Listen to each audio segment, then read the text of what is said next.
Assalamualaikum warahmatullahi wabarakatuh. Perkenalkan, saya Muhammad Edward, calon guru penggerak angkatan 7 Kabupaten Banyuasin, Provinsi Sumatera Selatan. Dalam kesempatan ini saya akan menjelaskan koneksi antar materi di modul 2.1. Di modul ini yang telah dipelajari oleh kami membahas tentang pembelajaran berdiferensiasi. Apa itu pembelajaran diferensiasi? Secara garis besar adalah strategi pembelajaran yang menyesuaikan metode dan materi pembelajaran untuk memenuhi kebutuhan dan karakteristik peserta didik. Hal ini dilakukan untuk mengakomodasi perbedaan dalam gaya belajar, tingkat pemahaman, minat dan kemampuan siswa sehingga setiap siswa dapat mencapai potensinya secara optimal. Kemudian, bagaimana sih pembelajaran berdiferensiasi dapat dilakukan di kelas? Setidaknya ada dua yang harus dilakukan seorang pendidik. Yang pertama adalah menganalisis kebutuhan belajar dengan melakukan asesmen diagnostik berdasarkan 3 aspek. Pertama adalah kesiapan belajar, minat, dan profil belajar. Yang kedua adalah menganalisis penerapan 3 strategi diferensiasi, yaitu konten, proses, dan produk. Selanjutnya, bagaimana pembelajaran berdiferensiasi dapat memenuhi kebutuhan belajar murid dan membantu mencapai hasil belajar yang optimal. Ini dengan melakukan pemetaan kebutuhan berdasarkan 3 aspek tadi. Yang pertama adalah kesiapan belajar atau readiness. Ini merupakan kapasitas untuk mempelajari materi baru. Tujuannya adalah untuk memodifikasi tingkat kesulitan pada bahan pembelajaran sehingga dapat dipastikan setiap murid terpenuhi kebutuhan belajarnya. Yang kedua adalah minat. Ini adalah motivator yang penting bagi siswa untuk dapat terlibat aktif dalam proses pembelajaran. Dan yang ketiga adalah profil belajar. Ini adalah pendekatan yang disukai murid untuk belajar yang dipengaruhi oleh gaya belajar, gaya berpikir, kecerdasan, budaya, latar belakang ekonomi, dan lain sebagainya. Kemudian, setelah seorang pendidik atau guru telah memetakan kebutuhan peserta didik atau mendapatkan informasi tentang kebutuhan belajar murid, selanjutnya adalah menentukan strategi pembelajaran diferensiasi. Di sini ada 3 strategi diferensiasi yang bisa dilakukan oleh guru. Yang pertama itu diferensiasi konten.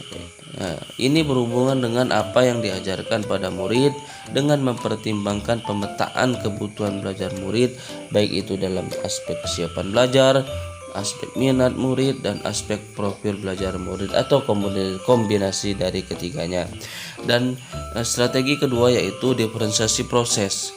Dalam kegiatan ini, guru perlu memahami apakah murid akan belajar secara berkelompok atau mandiri. Artinya proses pembelajaran itu berdasarkan pemetaan tadi, baru bisa guru menentukan proses belajar yang mana yang harus diterapkan untuk anak didik mereka. Yang ketiga adalah diferensiasi produk.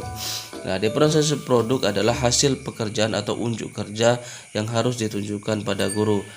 Produk adalah sesuatu yang ada wujudnya, bisa berbentuk karangan, tulisan, hasil tes, presentasi, dan lain sebagainya. Yang paling penting, produk ini harus mencerminkan pemahaman murid yang berhubungan dengan tujuan pembelajaran yang diharapkan.